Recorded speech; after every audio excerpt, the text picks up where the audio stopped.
بسم اللہ الرحمن الرحیم۔ حضرت ابراہیم علیہ السلام اللہ کے ایک جلیل القدر پیغمبر تھے۔ ان کی دو بیویاں تھیں۔ پہلی بیوی سارہ تھی، جبکہ حضرت ابراہیم علیہ السلام نار نمرود سے اللہ کے حکم سے بچا لیے گئے اور نمرود تباہ و برباد ہو کر جہنم کے سپرد کر دیا گیا، تو حضرت ابراہیم علیہ السلام اپنی بیوی حضرت سارہ علیہ السلام کو لے کر پہلے فلسطین اور پھر فلسطین سے ہوتے ہوئے مصر کی طرف چلے گئے۔ اس وقت کا فرعون انتہائی ظالم اور جابر تھا۔ اس کی گمراہی کا یہ عالم تھا کہ وہ ہر خوبصورت عورت کو اس کے شوہر سے چھین لیا کرتا اور اسے اپنے ہوس کا نشانہ بناتا۔ جب حضرت ابراہیم علیہ السلام مصر میں داخل ہوئے تو اس درندہ صفت بادشاہ نے حضرت ابراہیم علیہ السلام سے حضرت سارہ علیہ السلام کو چھین لیا، لیکن اللہ تعالیٰ کی مدد اور مہربانی سے وہ ظالم اپنے غلط ارادے سے باز آیا۔ نہ صرف رک گیا بلکہ نہایت عزت و تکریم سے حضرت سارہ علیہ السلام کو حضرت ابراہیم علیہ السلام کے حوالے کیا، بلکہ اس نے اپنی بیٹی جن کا نام ہاجرہ تھا انہیں حضرت ابراہیم علیہ السلام کے نکاح میں دے دیا اور پورے عزت اور احترام سے حضرت ابراہیم علیہ السلام کو رخصت کر دیا۔ حضرت ابراہیم علیہ السلام بی بی ہاجرہ کو لے کر مصر سے نکل آئے اور مدین میں آ کر مقیم ہو گئے۔ یہاں آپ علیہ السلام نے اللہ تعالیٰ سے دعا فرمائی، اے باری تعالیٰ، میں ابھی تک اولاد جیسی نعمت سے محروم ہوں، مجھے اولاد صالحہ عطا فرما تاکہ دنیا میں میرا کوئی وارث ہو اور جس سے میری نسل چلے۔ اللہ تبارک و تعالیٰ نے ان کی دعا قبول فرمائی اور حضرت ہاجرہ علیہ السلام کے بطن سے وقت مقررہ پر حضرت اسماعیل علیہ السلام پیدا ہوئے۔ حضرت اسماعیل علیہ السلام کی پیدائش پر حضرت ابراہیم علیہ السلام اور بی بی ہاجرہ بہت خوش ہوئے، لیکن بشری اور فطری طور پر بی بی سارہ کو بڑا رشک ہوا اور ان پر حضرت اسماعیل علیہ السلام کی پیدائش بڑی شاق گزری۔ اور چونکہ زمانہ قدیم میں پہلی بیوی گھر کی ملکہ اور دوسری اس کی خادمہ کی حیثیت رکھتی تھی، سو سارہ علیہ السلام نے حضرت ابراہیم علیہ السلام کو تنگ کرنا شروع کر دیا کہ میں ہاجرہ علیہ السلام کو اپنے گھر میں برداشت نہیں کرتی، لہٰذا اسے کہیں اور چھوڑ آؤ جہاں یہ دونوں مجھے نظر نہ آئیں، میں انہیں برداشت نہیں کر سکتی۔ حضرت ابراہیم علیہ السلام کو بی بی سارہ علیہ السلام کی یہ بات از حد بری لگی، لیکن اللہ کا حکم آیا کہ برداشت کرو اور جو سارہ کہتی ہے وہی کرو۔ اللہ کی رضا پر حضرت ابراہیم علیہ السلام نے سر تسلیم خم کر دیا اور بی بی ہاجرہ علیہ السلام اور حضرت اسماعیل علیہ السلام جو اس وقت شیر خوار یعنی کہ دودھ پیتے بچے تھے ان کو لے کر گھر سے نکل آئے اور اسی جگہ جہاں آج بیت اللہ یعنی کہ خانہ کعبہ ہے لے آئے۔ سورۃ ابراہیم آیت نمبر 37۔ اے ہمارے سب کے پروردگار، ایک ایسے میدان میں جہاں کھیتی کا نام و نشان نہیں، میں نے اپنی بعض اولاد تیرے محترم گھر کے پاس لا کر بسائی ہے کہ نماز قائم رکھیں، بس تو ایسا کر کے لوگوں کے دل ان کی طرف مائل ہو جائیں اور ان کے لیے زمین کی پیداوار سے سامان رزق مہیا کر دے تاکہ تیرے شکر گزار ہوں۔ بخاری شریف میں ہے کہ جہاں حضرت ابراہیم علیہ السلام نے بی بی ہاجرہ اور حضرت اسماعیل علیہ السلام کو چھوڑا وہاں کعبۃ اللہ کی بنیادیں موجود تھیں، کیونکہ کعبہ سب سے پہلے وہیں تعمیر کیا گیا تھا۔ حضرت ہاجرہ علیہ السلام اس وقت بچے کو دودھ پلاتی تھی۔ حضرت ابراہیم علیہ السلام نے ان دونوں کو ایک بڑے درخت کے نیچے بٹھا دیا جو اس مقام پر تھا جہاں آب زمزم ہے۔ مسجد حرام کے بلند طرف اس وقت مکہ میں ایک آدمی کا نام و نشان بھی موجود نہ تھا، نہ ہی پانی موجود تھا۔ حضرت ابراہیم علیہ السلام دونوں کو وہاں لے گئے اور ایک تھیلا کھجور اور ایک مشکیزہ پانی چھوڑ کر شام کی طرف چل پڑے جہاں حضرت سارہ تھیں۔ جب حضرت ابراہیم علیہ السلام چلنے لگے تو بی بی ہاجرہ علیہ السلام ان کے پیچھے چل پڑی اور کہنے لگی، ابراہیم تم کہاں چل دیے؟ ہمیں کہاں چھوڑ کر جا رہے ہو جہاں آدمی کا پتہ نہیں نہ جہان کی کوئی چیز ملتی ہے؟ وہ کہتی جا رہی تھی لیکن حضرت ابراہیم علیہ السلام نے جواب دینا تو درکنار، مڑ کر دیکھا تک نہیں۔ آخر بی بی ہاجرہ علیہ السلام نے ان سے کہا، کیا اللہ کا ایسا ہی حکم ہے؟ انہوں نے کہا ہاں۔ تب حضرت بی بی ہاجرہ علیہ السلام نے ان سے کہا، پھر تو پروردگار ہم کو ہلاک نہیں کرے گا۔ یہ کہہ کر بی بی لوٹ آئیں اور حضرت ابراہیم علیہ السلام چل دیے۔ جب اس پہاڑی پر پہنچے جہاں سے کچھ دکھائی نہ دیتا تھا تو انہوں نے منہ موڑا اور کعبۃ اللہ کی بنیادوں پر جہاں حضرت ابراہیم علیہ السلام بی بی ہاجرہ اور حضرت اسماعیل علیہ السلام کو چھوڑ کر گئے تھے، رخ کر کے دونوں ہاتھ اٹھا کر دعا مانگی جو سورۃ ابراہیم میں ہے۔ بی بی ہاجرہ نے چند روز انہی کھجوروں اور پانی کا استعمال کیا اور حضرت اسماعیل علیہ السلام کو دودھ پلاتی رہیں، لیکن پھر کھجوریں اور پانی دونوں ختم ہو گئے اور فاقے آ گئے۔ وہ سخت پریشان تھی، بھوکی پیاسی رہنے کی وجہ سے دودھ نہ آتا تھا اور بچہ بھوکا اور پیاسا تھا۔ جب بچے کی حالت بھوک اور پیاس سے خراب ہونے لگی اور بچہ بے تاب ہونے لگا تو انہیں چھوڑ کر آپ دور جا بیٹھیں تاکہ بچے کی بے تابی اور تڑپ جو وہ بھوک سے محسوس کر رہا تھا نہ دیکھ سکیں، لیکن پھر مامتا سے مجبور ہو کر واپس آئیں اور بھاگ کر قریب کی پہاڑی صفا پر چڑھ گئیں کہ شاید کوئی نظر آئے یا پانی مل جائے۔ وہاں کچھ نہ ملا تو واپس آئیں اور پھر وہ نشیب و مروہ کی پہاڑی پر بھاگیں کہ شاید پانی مل جائے۔ اس طرح انہوں نے صفا اور مروہ کے درمیان 7 چکر لگائے۔ نبی کریم صلی اللہ علیہ وآلہ وسلم نے اس مقام کے بارے میں فرمایا، یہی وہ سعی بین الصفا و مروہ ہے جو حج میں لوگ کرتے ہیں۔ آخر میں وہ جب مروہ کے مقام پر تھیں تو ان کے کانوں میں ایک آواز آئی، وہ خاموش رہیں، پھر آواز آئی تو پکار اٹھیں، اللہ کے بندے میں نے تیری آواز سن لی ہے، اگر تو کچھ ہماری مدد کر سکتا ہے تو کر۔ دیکھا تو اللہ کے فرشتے حضرت جبرائیل علیہ السلام کھڑے تھے، جہاں حضرت اسماعیل علیہ السلام بھوک اور پیاس کی وجہ سے بے قراری سے ایڑیاں مار رہے تھے۔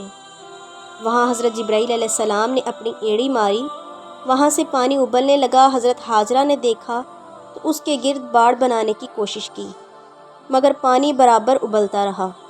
نبی کریم صلی اللہ علیہ وآلہ وسلم نے فرمایا، اللہ تعالیٰ اسماعیل پر رحم کرے، اگر وہ باڑ نہ بناتی تو وہ آج ایک زبردست چشمہ ہوتا۔ بی بی ہاجرہ علیہ السلام نے پانی پیا اور حضرت اسماعیل علیہ السلام کو دودھ پلایا۔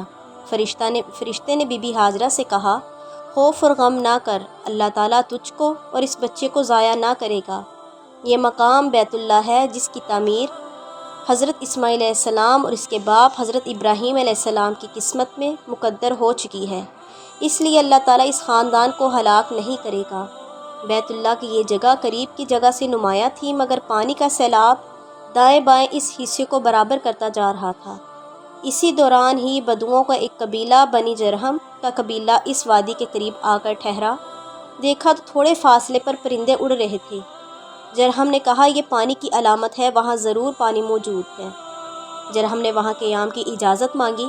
بی بی ہاجرہ نے فرمایا، قیام کر سکتے ہو لیکن پانی میں ملکیت کا حصے دار نہیں ہو سکتے۔ جرہم نے یہ بات بخوشی قبول کر لی اور وہیں مقیم ہو گئے۔ نبی کریم صلی اللہ علیہ وآلہ وسلم نے فرمایا، ہاجرہ خود بھی باہمی انس و رفاقت کے لیے چاہتی تھی کہ کوئی یہاں آ کر مقیم ہو، اس لیے انہوں نے مسرت کے ساتھ بنی جرہم کو قیام کی اجازت دے دی۔ جرہم نے آدمی بیچ کر اپنے باقی اہل خاندان کو بھی وہیں بلا لیا اور یہاں مکانات بنا کر رہنے لگے۔ انہی میں اسماعیل علیہ السلام بھی رہتے اور کھیلتے اور ان سے ان کی زبان سیکھتے۔ جب حضرت اسماعیل علیہ السلام بڑے ہو گئے تو ان کی طرز زندگی اور ان کی خوبصورتی بنی جرہم کو اچھی لگی اور انہوں نے اپنے خاندان بنی جرہم میں سے ہی ایک لڑکی کی ان سے شادی کر دی۔ اس سے کچھ عرصے بعد بی بی ہاجرہ علیہ السلام کا انتقال ہو گیا۔ حضرت ابراہیم علیہ السلام مستقل اپنے اہل و عیال کو دیکھنے آتے رہتے تھے۔ ایک مرتبہ وہ حضرت اسماعیل علیہ السلام کے ہاں تشریف لائے تو حضرت اسماعیل علیہ السلام گھر پر موجود نہ تھے۔ حضرت ابراہیم علیہ السلام نے ان کی بیوی سے پوچھا کہ اسماعیل کہاں ہے؟ اس نے بتایا کہ روزی کی تلاش میں باہر گئے ہوئے ہیں۔ حضرت ابراہیم علیہ السلام نے اس سے پوچھا کہ گزر اوقات کس طرح کر رہی ہو؟ وہ کہنے لگی، سخت مصیبت اور پریشانی میں گزر رہی ہے۔ حضرت ابراہیم علیہ السلام نے سن کر یہ فرمایا، اسماعیل سے میرا سلام کہنا اور کہنا اپنے دروازے کی چوکھٹ تبدیل کر دے۔ یہ کہہ کر وہ چلے گئے۔ جب حضرت اسماعیل علیہ السلام واپس آئے تو حضرت ابراہیم علیہ السلام کے نور نبوت کے آثار نظر آئے۔ پوچھا کہ کیا کوئی شخص یہاں آیا تھا؟ بی بی نے سارا واقعہ سنایا اور پیغام بھی دیا۔ حضرت اسماعیل علیہ السلام نے فرمایا کہ وہ میرے والد ابراہیم علیہ السلام تھے اور ان کا یہ مشورہ ہے کہ میں تمہیں طلاق دے دوں، لہٰذا میں تمہیں جدا کرتا ہوں۔ حضرت اسماعیل علیہ السلام نے پھر دوسری شادی کر لی۔ ایک مرتبہ حضرت اسماعیل علیہ السلام کی عدم موجودگی میں حضرت ابراہیم علیہ السلام تشریف لائے اور حضرت اسماعیل علیہ السلام کی بیوی سے وہی سوالات کیے۔ بی بی نے کہا اللہ کا شکر اور احسان ہے، اچھی طرح گزر رہی ہے۔ پوچھا کیا کھانے کو ملتا ہے؟ بی بی نے جواب دیا گوشت۔ حضرت ابراہیم علیہ السلام نے پینے کو پوچھا تو انہوں نے جواب دیا پانی۔ تب حضرت اسماعیل علیہ السلام نے کہا اللہ تعالیٰ ان کے گوشت اور پانی میں برکت عطا فرمائے، اور چلتے ہوئے حضرت اسماعیل علیہ السلام کو پیغام دیا کہ اپنی چوکھٹ کو محفوظ رکھنا۔ حضرت اسماعیل علیہ السلام آئے تو بی بی نے تمام واقعہ سنایا اور پیغام بھی دہرایا۔ حضرت اسماعیل علیہ السلام نے فرمایا کہ یہ میرے والد حضرت ابراہیم علیہ السلام تھے، اور ان کا یہ پیغام ہے کہ تو زندگی بھر میری رفیقہ حیات رہے گی۔ حضرت اسماعیل علیہ السلام جب تقریباً 13 برس کے ہوئے تو حضرت ابراہیم علیہ السلام نے ایک دن خواب میں دیکھا کہ وہ حضرت اسماعیل علیہ السلام کو اللہ کی راہ میں قربان کر رہے ہیں۔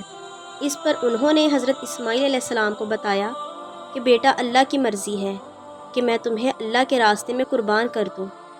اس پر سعادت مند بیٹے نے کہا اے والد، اگر اللہ کی یہی مرضی ہے تو اس کی رضا پوری کریں، میں اس کی رضا پر صابر و شاکر رہوں گا۔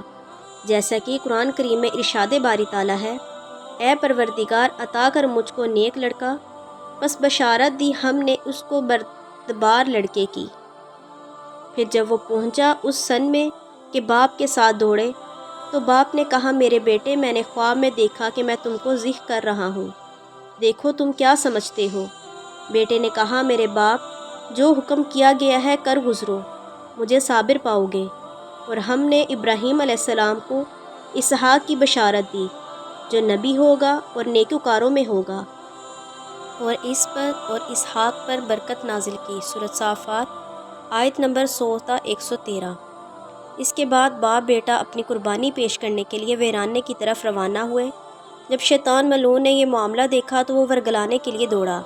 سب سے پہلے وہ بی بی ہاجرہ علیہ السلام کے پاس سفید داڑھی اور نورانی صورت بنا کر پہنچا اور کہنے لگا اے بی بی تمہارا شوہر تمہارے اکلوتے بیٹے کو ذبح کرنے کے لیے لے جا رہا ہے، کچھ کرو۔ حضرت ہاجرہ علیہ السلام نے پہچان لیا اور کہا دفع ہو، لعنت ہو تجھ پر، تو شیطان ہے۔ شیطان بھاگ کر حضرت اسماعیل علیہ السلام جو کہ باپ کے پیچھے نہایت سعادت مندی سے چلے جا رہے تھے اس کے پاس پہنچا اور کہنے لگا اے فرزند، کیا تجھے معلوم ہے کہ تیرا والد تجھے کیا کرنے لے جا رہا ہے؟ اسماعیل علیہ السلام نے کہا ہاں مجھے معلوم ہے کہ والد محترم اللہ کا حکم پورا کرنے کے لیے مجھے ذبح کرنے لے جا رہے ہیں، اور تو شیطان ہے، لعنت ہو تجھ پر، تو مجھے بہکانے آیا ہے۔ شیطان بھاگ گیا اور حضرت ابراہیم علیہ السلام نے چھری کو خوب تیز کیا اور بیٹے کی آنکھوں پر پٹی باندھی اور انہیں پیشانی کے بل لٹا دیا، اور پھر اپنی آنکھوں پر بھی پٹی باندھ کر تیز چھری پوری طاقت سے بیٹے کی گردن پر چلا دی اور ذبح کرنے لگے۔ انہوں نے بیٹے کے ہاتھ پاؤں بھی مضبوطی سے باندھ دیے تھے تاکہ وہ ہاتھ پیر نہ چلا سکے۔ فوراً ہی اللہ کی وحی لے کر حضرت جبرائیل علیہ السلام تشریف لائے اور انہوں نے نوید دی، یعنی کہ خوشخبری سنائی اے ابراہیم، اللہ نے تیری قربانی قبول فرمائی۔ بلا شبہ یہ بہت سخت آزمائش تھی جس میں باپ بیٹا دونوں سرخرو ہو گئے۔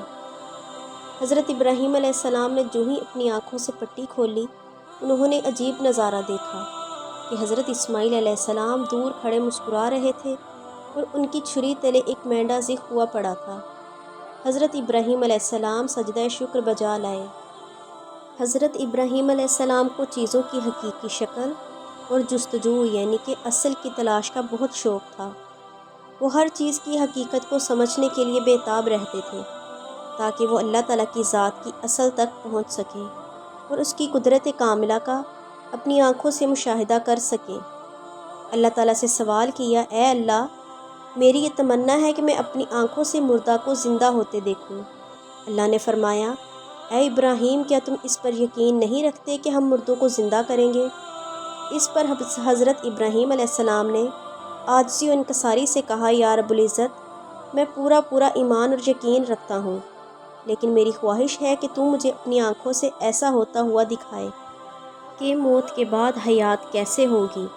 اللہ تعالیٰ نے فرمایا ایسا ہے تو 4 پرندے لو، انہیں اپنے ساتھ سداؤ کہ تمہاری آواز پہچان کر تمہارے پاس دوڑے آئیں، اور پھر ان کے ٹکڑے ٹکڑے کر کے ان کے سر اور پنجے نشانیاں لگا کر اپنے پاس رکھ لو۔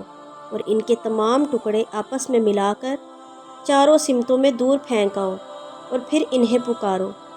حضرت ابراہیم علیہ السلام نے ایسا ہی کیا، اور جب حضرت ابراہیم علیہ السلام نے انہیں پکارا تو ان کے بکھرے ہوئے اعضاء اڑتے ہوئے حضرت ابراہیم علیہ السلام کے سامنے اپنی اصل شکل میں آ کر اپنے سروں اور پنجوں سے مل کر مکمل ہو گئے اور دانہ چگنے لگے۔ قرآن کریم میں اس بارے میں ارشاد باری تعالیٰ ہے، جب ابراہیم نے کہا اے میرے پروردگار مجھے دکھا تو کس طرح مردوں کو زندہ کرے گا، کہا کیا تو ایمان نہیں رکھتا؟ کیوں نہیں، لیکن دلی اطمینان چاہتا ہوں۔ کہا بس 4 پرندے لے، پھر ان کو اپنے ساتھ مانوس کر، پھر رکھ دے ہر پہاڑ پر ان کے جز ڈال کر، پھر انہیں پکار، وہ آئیں گے تیرے پاس دوڑتے ہوئے، اور تو جان بے شک اللہ تعالیٰ غالب ہے، حکمت والا ہے۔ سورۃ بقرہ آیت نمبر 260۔ حضرت ابراہیم خلیل اللہ نے پرانی بنیادیں اللہ کے حکم سے ڈھونڈ نکالی، اور اس عظیم معمار نے خانہ کعبہ کی عمارت کی دیواریں کھڑی کرنا شروع کر دیں۔ حضرت اسماعیل علیہ السلام ان کی مدد فرماتے رہے اور اینٹ، گارا اور پتھر اٹھا کر لاتے رہے۔ آخر کار کعبۃ اللہ مکمل ہونے کو آیا تو جبرائیل علیہ السلام حجرہ اسود لے آئے، اور ابراہیم علیہ السلام نے اسے خانہ کعبہ میں نصب فرما دیا۔ بیت اللہ تعمیر ہو گیا تو اللہ تبارک و تعالیٰ نے ابراہیم علیہ السلام کو بتایا کہ خانہ کعبہ مسلمانوں کے لیے قبلہ اور ہمارے سامنے جھکنے کا نشان ہے، اس لیے یہ توحید کا مرکز قرار دیا جاتا ہے۔ تب ابراہیم علیہ السلام اور حضرت اسماعیل علیہ السلام نے دعا مانگی کہ اللہ تعالیٰ ان کو اور ان کی ذریت یعنی کہ باقی ماندہ لوگوں کو عبادت کرنے اور زکوٰۃ دینے کی توفیق دے، اور ان کی روزی میں برکت عطا فرمائے، اور تمام دنیا میں مسلمانوں کو اس طرف متوجہ کرے کہ وہ دنیا کے ہر کونے سے آئیں اور حج کریں، اور ہدایت اور رشد کے اس مرکز میں جمع ہو کر اپنی زندگی کو سنواریں اور اللہ کی رحمتیں سمیٹیں۔ بیت اللہ کے بارے میں قرآن پاک میں ارشاد ہے، بلا شبہ پہلا گھر جو انسانوں کے لیے اللہ کی عبادت کا مرکز بنایا گیا وہ یہی خانہ کعبہ عبادت گاہ ہے جو مکہ میں ہے، برکت والا اور تمام انسانوں کے لیے سرچشمہ ہدایت۔ اس میں دین حق کی روشن نشانیاں ہیں۔ مقام ابراہیم یعنی کہ ابراہیم کے کھڑے ہو کر کعبۃ اللہ تعمیر کرنے اور عبادت کرنے کی جگہ، جو اس وقت سے لے کر آج تک بغیر کسی شک و شبے کے مشہور و معین رہی ہے۔ جو کوئی کعبۃ اللہ کی حدود میں آ گیا وہ امن و حفاظت میں آ گیا، اور پھر اللہ تعالیٰ کی طرف سے یہ بات ضروری ہو گئی کہ اگر اس تک پہنچنے کی استطاعت پائیں تو اس گھر کا حج کریں، اور جو اس حقیقت سے انکار کرے اور اس مقام کی پاکیزگی اور حقیقت کا اعتراف نہ کرے تو یاد رکھو اللہ کی ذات تمام دنیا سے بے نیاز ہے، وہ اپنے کاموں کے لیے کسی شخص یا قوم کا محتاج نہیں۔ سورۃ آل عمران آیت نمبر 96 تا 97۔